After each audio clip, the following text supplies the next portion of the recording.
एशियाई आर्थिक संकट बताइए निम्नलिखित में से किस वर्ष उत्पन्न हुआ था। एशियन फाइनेंशियल क्राइसिस दोस्तों कब आया था ये आपको बताना है। साथ में दोस्तों अनअकैडमी के ऊपर अभी मेरी क्लास चल रही है, 2 रेलवे की स्टैटिक जीके की चल रही है, तो रेफरल कोड बुनेश 10 लगाना मत भूलना ताकि आपको 10% ऑफ और रेलवे की सारी क्लासेस मिल सके। यहाँ पे आपका आंसर हो जाएगा दोस्तों 1997 के अंदर एशियन फाइनेंशियल क्राइसिस है जो कि आए थे।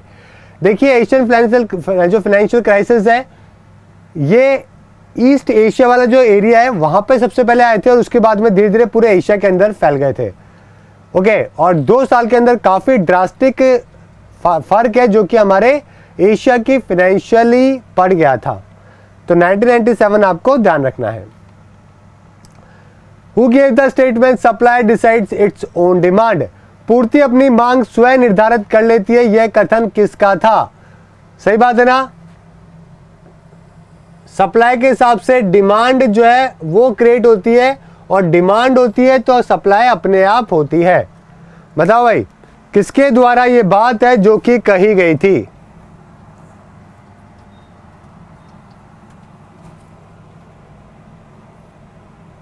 सारे के सारे उन्हें तुक्का मार दिया पहले वाले क्वेश्चन के अंदर। अरे अगर नहीं आता है तो आपके पास में स्किप करने का ऑप्शन होता है, स्किप लिख दिया करो बच्चों। क्यों जो है हवा के अंदर जो है गोलीबारी करते हो। गोलियां जो है ये हवा में जो चला रहे हो ना ये खुद के ऊपर आके लग जाएगी, यानी कि पेपर के अंदर नेगेटिव नंबर आ जाएगा। आंसर यहाँ पे क्या हो जाएगा, JB शे आपका बिल्कुल सही आंसर हो जाएगा जिनके द्वारा इसके बारे में कहा गया था। समझ गए। नेक्स्ट है रचनात्मक बेरोजगारी का कारण क्या है। स्ट्रक्चरल अनएम्प्लॉयमेंट का कारण क्या होता है।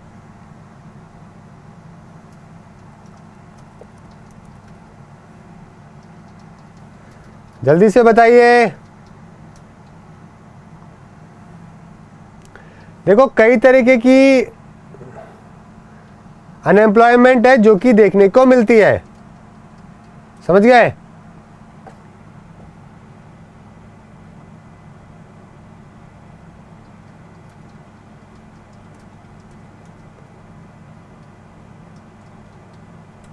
आंसर बताओ भाई क्या होगा। मेजरली आपको 4 तरीके की अनएम्प्लॉयमेंट है जो कि आपको एग्जाम के अंदर देखने को मिलती है कई बार। एक होता है स्ट्रक्चरल जो कि आपके सामने लिखा हुआ ही है। ये क्या होती है, स्ट्रक्चरल क्या होती है कि जब दोस्तों लोगों के पास में स्किल नहीं होती ना तब ये वाली होती है। फॉर एग्जाम्पल आपको मालूम है आज के टाइम पे इंजीनियर जो है उसको पता नहीं इंजीनियरिंग की स्पेलिंग क्या होती है। MBA वाला जो है उसको पता नहीं कि भाई MBA किया क्यों है। जो MBA के अंदर जिसने सेल्स और मार्केटिंग करी है उसको पता नहीं है सेल्स और मार्केटिंग में अंतर क्या है। तो नौकरी के लिए जाएगा तो अगर उसको नौकरी कोई दे भी देगा ना तो भी उसकी स्किल जो है वो उसको वहां पे टिकने नहीं देगी। तो स्ट्रक्चरल एम्प्लॉयमेंट इस वजह से अनएम्प्लॉयमेंट इस वजह से क्रिएट होती है। समझ गए मेरी बात। दूसरा होता है एक साइक्लिकल, ये तो आपका पहला हो गया। दूसरा होता है साइक्लिकल। अब इस वाले के अंदर दोस्तों क्या होता है, ठीक है, अगर मान लीजिए बिजनेस साइकिल जो है वो अच्छे से नहीं चल रही है, 6 महीने तो काम है 6 महीने नहीं है, समझ गए, थोड़े ही टाइम के लिए लेस टाइम के लिए जो है काम है तो ये साइक्लिकल है। जैसे गांव के अंदर खेती बाड़ी जो है गर्मियों के टाइम में पत्ते खेलते हैं ना गांव में, क्यों, क्योंकि भाई साइक्लिकल अनएम्प्लॉयमेंट हो जाती है, साल भर काम नहीं होता है। समझ गए, या तो नरेगा में जाओ या फिर जो है पत्ते खेलो, तो लोग अक्सर क्या करते हैं पत्ते ही खेलना पसंद करते हैं। तीसरा होता है एक फ्रिक्शनल, फ्रिक्शनल होता है एक तीसरा। फ्रिक्शनल का मतलब क्या होता है, कई बार लोग एक जॉब से दूसरी जॉब की तरफ शिफ्ट होते हैं और बीच में जो टाइम पीरियड खराब करते हैं उसको अपन फ्रिक्शनल अनएम्प्लॉयमेंट की कैटेगरी में डालते हैं। समझ गए। और एक होता है सीजनल कि भाई सीजन के हिसाब से जो है वो काम मिला है। ये किसान वाला जो है ना वो ये सीजनल में डालो, किसान वाला जो है वो सीजनल में आएगा। जो किसान होता है ना कि भाई साल भर काम नहीं मिलता है, तो वो सीजन में आएगा, क्योंकि भाई गर्मियों के टाइम पे सीजन नहीं होता खेती बाड़ी का, तो वो सीजनल अनएम्प्लॉयमेंट हो जाती है। साइक्लिकल के अंदर आप इंडस्ट्री वाला डाल सकते हो। इंडस्ट्री के अंदर जो है कई बार ऐसा होता है कि डिमांड नहीं होती, जैसे कि अभी बात करें तो ऑटोमोबाइल सेक्टर के अंदर इतना काम नहीं है, तो साइक्लिकल अनएम्प्लॉयमेंट हो रही है, कुछ टाइम में वापस आ जाएगा। तो उस तरीके से समझ गए। यहाँ पे बात करेंगे आपके आंसर की दोस्तों, तो डी आपका बिल्कुल सही आंसर हो जाएगा। जब किसी के पास में स्किल ही नहीं होगी तो वो कैसे उत्पादन करेगा, समझ गए। तो स्ट्रक्चरल सकारात्मक बेरोजगारी का कारण क्या हो गया, डी आपका यहाँ पे सही आंसर हो गया। ठीक है, आंसर सही है ना।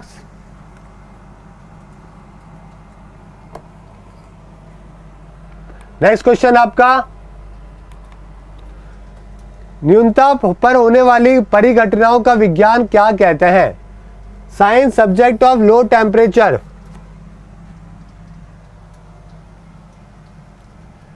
देखो ये भी हट जाएगा, हिमशितिन की ये भी हट जाएगा, कोशिका अनुवांशिक भी हट जाएगा, बचेगा क्या। ठीक है, डी आपका बिल्कुल सही आंसर बचेगा। निम्न तापीकी आपका बिल्कुल सही आंसर हो जाएगा। ओके, काइरोजेनेसिस क्या है, प्रोडक्शन और बिहेवियर होता है मटेरियल का किसी भी लो टेम्परेचर के ऊपर, समझ गए। लो टेम्परेचर के ऊपर जो है किसी भी चीज को बनाना, काम करवाना। ओके, जैसे कि रॉकेट हो गया, स्पेसक्राफ्ट के अंदर जो है जीएसएलवी के अंदर क्या यूज किया गया, काइरोजेनिक इंजन फ्यूल है जो कि यूज किया गया। ये फ्यूल क्या होता है, बहुत लो टेम्परेचर के ऊपर काम करता है। पहले हम इंपोर्ट करवाया करते थे, अभी हम लोग क्या करते हैं, खुद ही बना के इसको काम में लेते हैं। समझ गए मेरी बात। चलो भाई वीडियो को शेयर कर दो ताकि और भी बच्चे ज्वाइन कर सके। उस देश का नाम बताइए जिसने प्रथम उपग्रह स्पुतनिक अंतरिक्ष में छोड़ा। सबसे पहले स्पुतनिक जो है किसने छोड़ा था।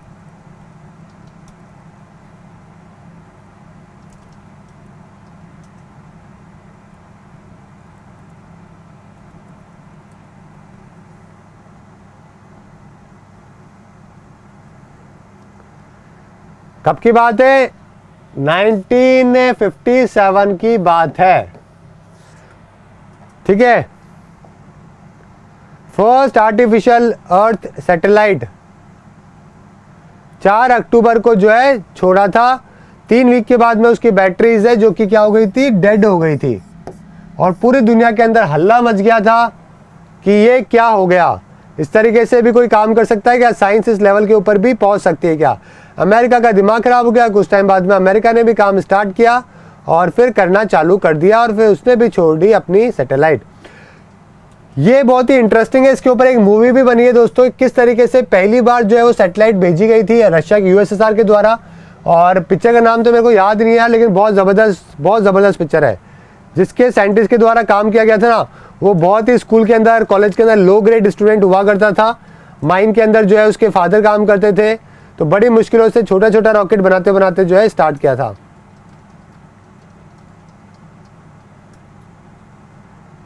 ठीक है, अमेरिका की फर्स्ट सैटेलाइट का नाम बता दो भाई, क्या होगा। अमेरिका की फर्स्ट सैटेलाइट जो है उसका नाम क्या था, उसका नाम क्या था, एक्सप्लोरर 1। ठीक है, अमेरिका की पहले का नाम क्या था, एक्सप्लोरर 1। अगले साल ही भेज दी गई 58 के अंदर ही, समझ गए। फ्लोरिडा से जो है 4 महीने बाद ही काम स्टार्ट कर दिया गया था, भेज दी गई थी रशिया की जो है स्पुतनिक के बाद में। ठीक है, चलो आगे बढ़ते हैं। आंसर मैंने आपको यहाँ पे बता दिया, क्या स्पुतनिक बिल्कुल सही है, यूएसएसआर आपको आंसर बता दिया है। ठीक है, तो ये मैंने आपको बता दिया है। भारत की पहली जो है आर्यभट्ट, वो भी सोवियत यूनियन के द्वारा ही 19 अप्रैल 1975 को भेजी गई थी। ठीक है, उसके बाद में हमने हमारे देश के अंदर से पहली कौन सी भेजी, 1980 के अंदर रोहिणी भेजी थी। किसके द्वारा, SLV 3 के द्वारा भेजी थी। कलिंग पुरस्कार किस क्षेत्र में दिया जाता है, जल्दी से बताइए, आंसर बताओ भाई। कलिंग पुरस्कार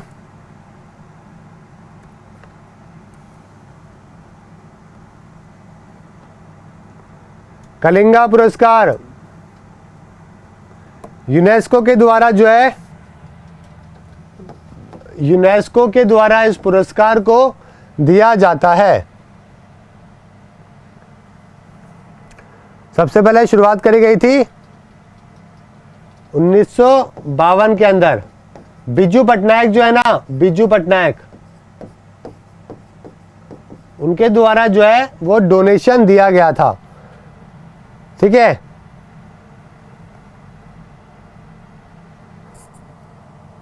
उड़ीसा के जो है 2 बार चीफ मिनिस्टर रह चुके थे, उनके द्वारा शुरुआत करी गई।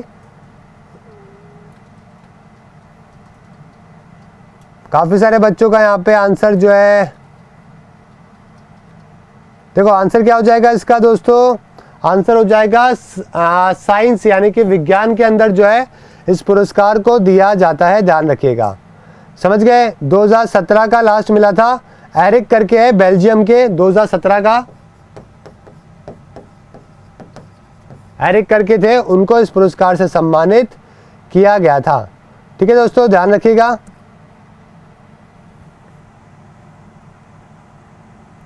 आगे देखते हैं अगले सवाल की तरफ। ये मैंने आपको बता दिया है। खगोल विज्ञान के भारतीय महाग्रंथ पंच सिद्धांतिका के रचनाकार कौन है? Pancha Siddhantika, greatest epic of astrology, जल्दी से बताइए।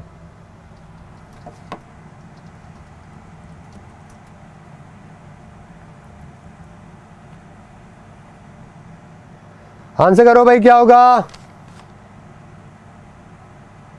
उज्जैन के वहां पे रहा करते थे, अवंती वाले एरिया के अंदर।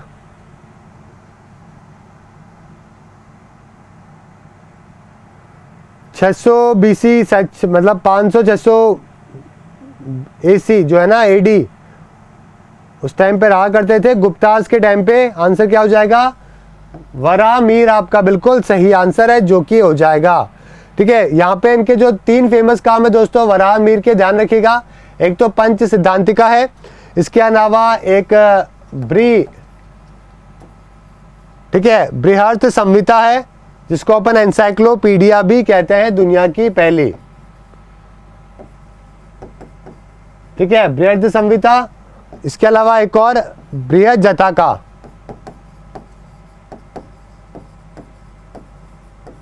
और ये तीसरी किताब आपको बताई थी। तीनों किताब वराहमिहिर की थी, ध्यान रखिएगा।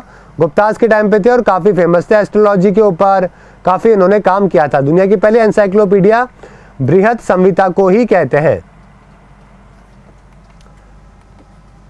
विश्व ओजोन दिवस किस तारीख को मनाया जाता है? जल्दी से बताइए। मोदी जी के जो है एक दिन बर्थडे के जो है ना, एक दिन पहले आता है। मोदी जी का बर्थडे कब आता है? 17 सितंबर। ओजोन डे कब आता है? 16 सितंबर। ठीक है, तो बी आपका बिल्कुल सही आंसर होगा। समझ गए? ठीक है, चलो। डॉप्सन होती है ओजोन लेयर की यूनिट, क्या होती है? डॉप्सन। अगला है शिमका जल विद्युत स्टेशन कहां पर स्थित है? शिमका के बारे में बताइए जल्दी से, और वीडियो को शेयर कर दो भाई, ताकि और भी बच्चे ज्वाइन कर सके। यहाँ पे आंसर क्या हो जाएगा? शिमका की बात करें दोस्तों, तो शिमका एक रिवर है जो कि फ्लो करती है कर्नाटका के अंदर। ट्रिब्यूटरीज है किसकी? कावेरी की दोस्तों, और साउथ इंडिया की मेजर नदी है। यहीं पर ही इसको क्या कर रखा है? बना रखा है हाइड्रोइलेक्ट्रिक स्टेशन को। ठीक है ना, ये आपका सही आंसर हो जाएगा। दिरहम किस देश की मुद्रा है? जल्दी से बताइए, जल्दी से बताओ भाई।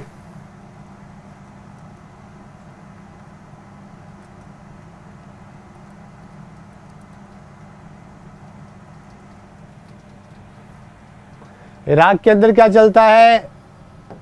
दिनार। सऊदी में क्या चलता है? रियाल। मलेशिया में बताओ, मलेशिया में क्या चलता है? रिंगिट। याद है ना, रिंगिट।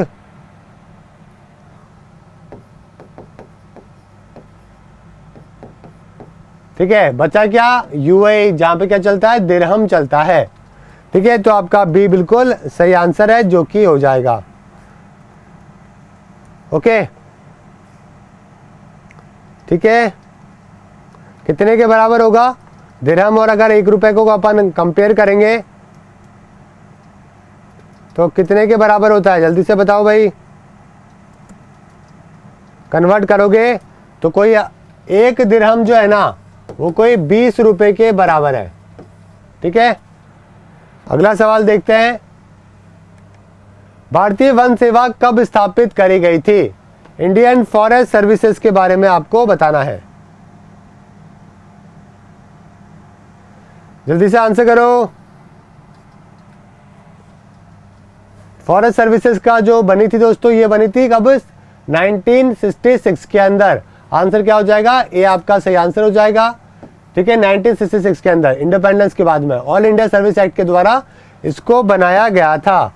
ठीक है, साथ में जो है एक बात और बता दो कि इसका नाम अभी चेंज कर दिया गया था। नाम क्या कर दिया गया?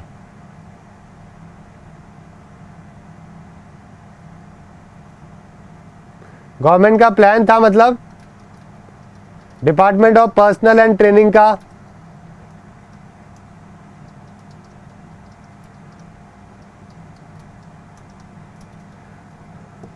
Indian forest and tribal service की बात बारे में बोला गया था दोस्तों कि नाम क्या रखा जाएगा?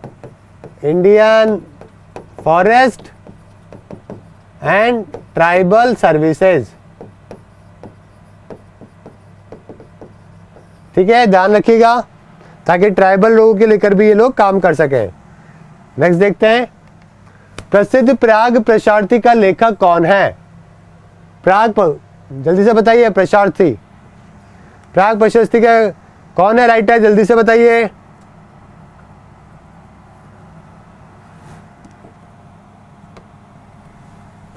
आंसर क्या हो जाएगा? हरिसेन आपका बिल्कुल सही आंसर है, जो कि हो जाएगा दोस्तों समुद्रगुप्त के कोर्ट के अंदर पोएट हुआ करते थे, और प्रयाग प्रशार्थी इंस्क्रिप्शन जो है वहां पे उसके बारे में मेंशन भी किया गया है। समुद्रगुप्त को अपन नेपोलियन ऑफ इंडिया भी कहते थे। बंगाल और बिहार में किसने सत्ताही बंदोबस्त लागू किया? जल्दी से बताइए। परमानेंट सेटलमेंट जो है बंगाल और बिहार के बीच में किसके द्वारा किया गया था? आंसर करिए।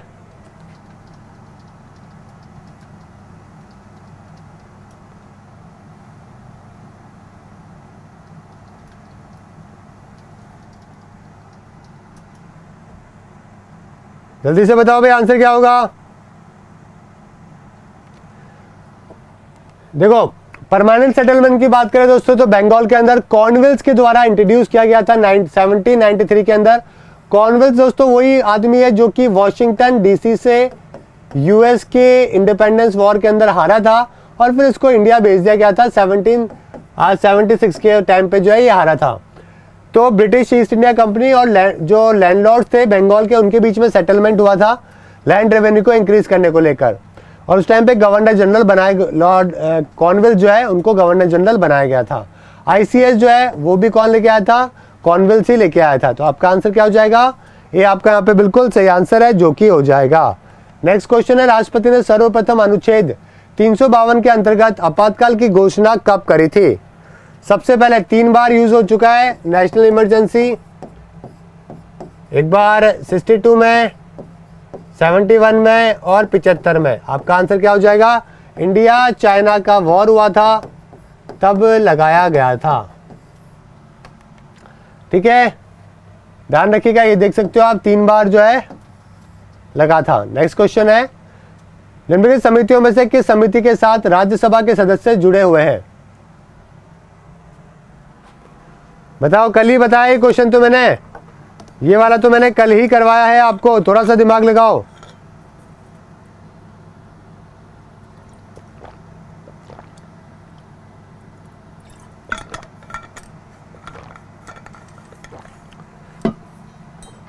आंसर क्या हो जाएगा दोस्तों? पीएससी कमेटी के अंदर क्या होते हैं? टोटल 22 मेंबर होते हैं, 15 लोकसभा से और 7 राज्यसभा से।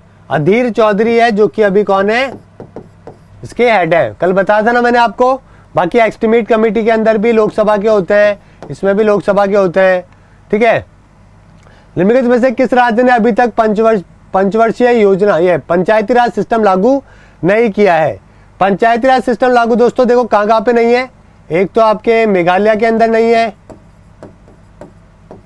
एक आपके मिजोरम के अंदर भी नहीं है, और साथ में आपके नागालैंड के अंदर भी नहीं है और दिल्ली के अंदर भी नहीं है। आंसर क्या हो जाएगा? नागालैंड आपका बिल्कुल सही आंसर हो जाएगा। समझ गए मेरी बात? ठीक है, आर्टिकल 243 एम के तहत इनको एग्जामिशन है जो कि दिया गया है और उनको स्पेशल कॉन्स्टिट्यूशनल प्रोविजन है जो कि 371 में लिखे हुए हैं, उसके द्वारा इनको पावर मिली हुई है। किस जल प्रपात को द स्मोक दैट थंडर्स के नाम से भी जाना जाता है? द स्मोक दैट थंडर्स के नाम से कौन से फॉल को जाना जाता है? आंसर हो जाना चाहिए आपका क्या? विक्टोरिया फॉल आपका सही आंसर हो जाना चाहिए दोस्तों। Smoke that thunder's southern Africa के अंदर है, जाम्बेरी नदी है वहां पे, जाम्बिया और